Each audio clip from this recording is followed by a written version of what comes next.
स्वागत है आपका हमारे चैनल पर। मैं हूं आपके साथ शिप्रा सैनी। महाराष्ट्र से बड़ी खबर है। ईडी ने महाराष्ट्र में बड़ा एक्शन लिया है।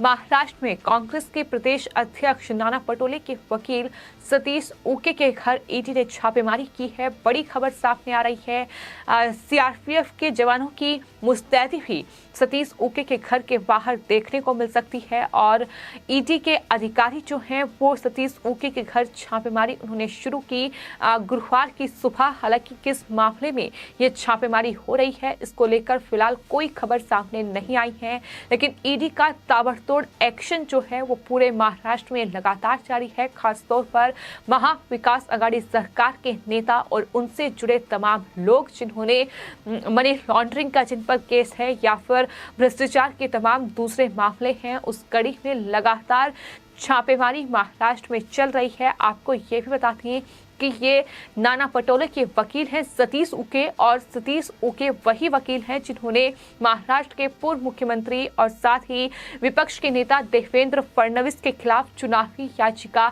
दायर की थी। यानी किस तरीके से ये लिंक सामने आ रहा है ये भी देखने वाली बात है। और तब भी सतीश उके काफी चर्चा में रहे थे। फोन टैपिंग मामले में कांग्रेस प्रदेश अध्यक्ष नाना पटोले की ओर से उन्होंने केस दर्ज किया था और सतीश उके एक हाई प्रोफाइल वकील के रूप में जाने जाते हैं और अब उनके घर पर ये छापेमारी हुई है। सीआरपीएफ की तैनाती उनके घर के बाहर और ईडी के अधिकारी लगातार अंदर अलग अलग जो मामले हैं उसमें कहीं ना कहीं छानबीन कर रहे हैं। आपको बता दें सतीश उके नागपुर के जाने माने वकील हैं। नागपुर में ही उनके घर के बाहर ये इस तरीके से तस्वीरें देखने को मिल रही है और जो है छापेमारी लगातार जारी है। ईडी के अधिकारियों ने गुरुवार की सुबह करीब 5 बजे पार्वती नगर इलाके में उनके घर पर छापा मारा है। फिलहाल वकील सतीश उके और उनके भाई प्रदीप उके घर पर ही हैं।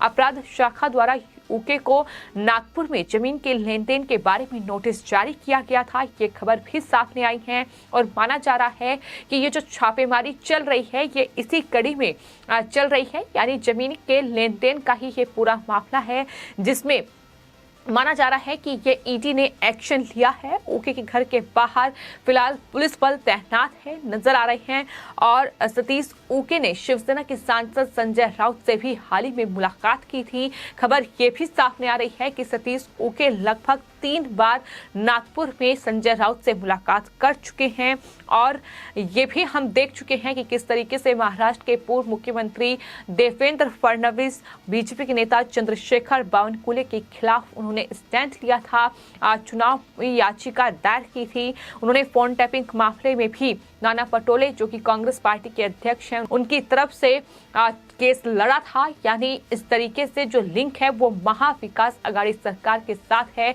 तो ऐसे में ये बड़ी छापेमारी जाहिर तौर पर मानी जा रही है और हम लगातार देख रहे हैं कि एक तरफ कांग्रेस के जो प्रदेश अध्यक्ष हैं महाराष्ट्र के नाना पटोले उनके करीबी हैं सतीश उके जिनके घर पर ये जबरदस्त ताबड़तोड़ छापेमारी जारी है। जहां किस मामले में आखिर छापेमारी हो रही है ये अभी अधिकारियों की ओर से जानकारी नहीं दी गई है, लेकिन जाहिर तौर पर ये बड़ा एक्शन है। तो वहीं दूसरी ओर महाराष्ट्र के उप मुख्यमंत्री अजीत पवार भी ईडी के शिकंजे में है, क्योंकि जंगतेश्वर शुगर मिल ये पूरा घोटाला जिसमें फिलहाल महाराष्ट्र के उप मुख्यमंत्री अजीत पवार फंसे हुए हैं। और बड़ी खबर यह है कि जंगतेश्वर सहकारी चीनी कारखाना की 65 करोड़ 75 लाख रुपए की जो संपत्ति है उसे अटैच ईडी ने कर लिया है और इस संपत्ति को कुर्क करने की पुष्टि भी ईडी की ओर से कर दी गई है। तो ईडी का बड़ा एक्शन ये महाराष्ट्र के उप मुख्यमंत्री अजीत पवार पर लिया गया है और ईडी की ओर से ही ये जानकारी टाइम्स ऑफ इंडिया को दी गई है कि अटैचमेंट कंफर्मेशन ऑर्डर की कॉपी मिलने के बाद ईडी मिल को कब्जे में लेने की प्रक्रिया शुरू करेगी और मामले में प्रभावित पक्ष संपत्ति की बहाली के लिए विशेष पीएमएलए अदालत के सामने एक आवेदन भी दायर कर सकते हैं। ये भी जानकारी ईडी के अधिकारियों की ओर से दी गई थी। इस मामले में जो प्रभावित पक्ष वे किसान हैं जो चीनी मिल के सदस्य थे और महाराष्ट्र राज्य सहकारी बैंक जिन्हें 1 दशक पहले नीलामी के माध्यम से बीमार चीनी मिल की धोखाधड़ी से बिक्री के कारण नुकसान हुआ था। ईडी ने ये पाया है कि उन्हीं महाराष्ट्र राज्य सहकारी बैंक ने 2010 में चीनी मिल की नीलामी कर कम कीमत पर की थी और अजित पवार उस समय महाराष्ट्र राज्य सहकारी बैंक के निदेशक मंडल के सदस्यों में शामिल थे। तो इस तरीके से पूरा घोटाला सामने आया था। फिलहाल एक बार फिर महाराष्ट्र के उप मुख्यमंत्री की मुश्किलें बढ़ रही हैं, क्योंकि ईडी अब इस संपत्ति को कुर्क करेगी। ये पुष्टि ईडी की ओर से कर दी गई है। अजित पवार भी जो उप मुख्यमंत्री के पद पर बैठे हुए हैं उससे हाथ धो बैठ सकते हैं, क्योंकि जिस तरीके के हालात फिलहाल महाराष्ट्र में बने हुए हैं, जाहिर तौर पर ये उद्धव ठाकरे जो कि मुख्यमंत्री हैं उनकी भी परेशानी बढ़ा सकते हैं, क्योंकि महाराष्ट्र में लगातार हम देख रहे हैं कि किस तरीके से एक के बाद एक जो उद्धव ठाकरे सरकार में मंत्री हैं, जो नेता हैं, वो दरअसल ईडी के रडार पर आ रहे हैं। फिर चाहे बात हम नवाब मलिक की करें या फिर अनिल देशमुख की करें, ये वो नेता हैं जिन्हें मंत्री पद दिया गया और लेकिन मंत्री पद का उन्होंने दुरुपयोग किया। जहां अनिल देशमुख 100 करोड़ रुपए की वसूली मामले में फिलहाल जेल में बंद हैं, तो वहीं नवाब मलिक का दाऊद कनेक्शन उनके लिए अब परेशानी का सबब बन चुका है और वो भी जेल में बंद है। हालांकि नवाब मलिक अल्पसंख्यक मंत्री हैं, मंत्री पद से अभी तक इस्तीफा नहीं दिया है, लेकिन कुल मिलाकर जो कार्रवाई फिलहाल महाराष्ट्र में जारी है उसके बाद शिवसेना और महाविकास आघाड़ी सरकार बौखलाई हुई है। वार पलटवार का दौर भी लगातार जारी है।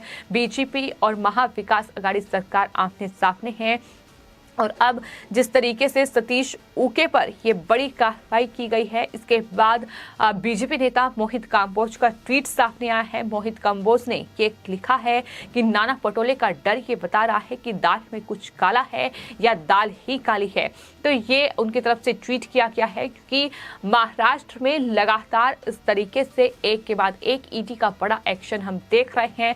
और अगर बात अजीत पवार से जुड़े घोटाले की जाए तो ईडी इसको लेकर पहले ही जानकारी दे चुकी है कि ये जो पूरा घोटाला है ये चीनी मिल कारखाने से जुड़ा है। पूरे मामले में ईडी की ओर से ये बार-बार जानकारी दी गई है और कहा गया है कि मिल को एक कंपनी गुरु कमोडिटी सर्विसेज प्राइवेट लिमिटेड द्वारा खरीदा गया था। मिल की खरीद के लिए धन का एक हिस्सा स्पार्कलिंग सॉयल प्राइवेट लिमिटेड से आया था, जो अजित पवार और उनकी पत्नी सुनेत्रा पवार से जुड़ी कंपनी है। ईडी ने यह भी आरोप लगाया कि गुरु कमोडिटी सर्विस प्राइवेट लिमिटेड मिल का प्रॉक्सी मालिक है और इसका वास्तविक नियंत्रण जो है वो पवार की company sparkling soil private limited के पास है। मिल खरीदने के बाद गुरु कमोडिटी ने इसे पवार परिवार द्वारा नियंत्रित और किसी अन्य कंपनी को पट्टे पर दे दिया था। तो इस तरीके से ये पूरा घोटाला सामने आया, जिसके बाद ईडी ने और आयकर विभाग ने भी साथ में इस पूरे मामले में कार्रवाई की है।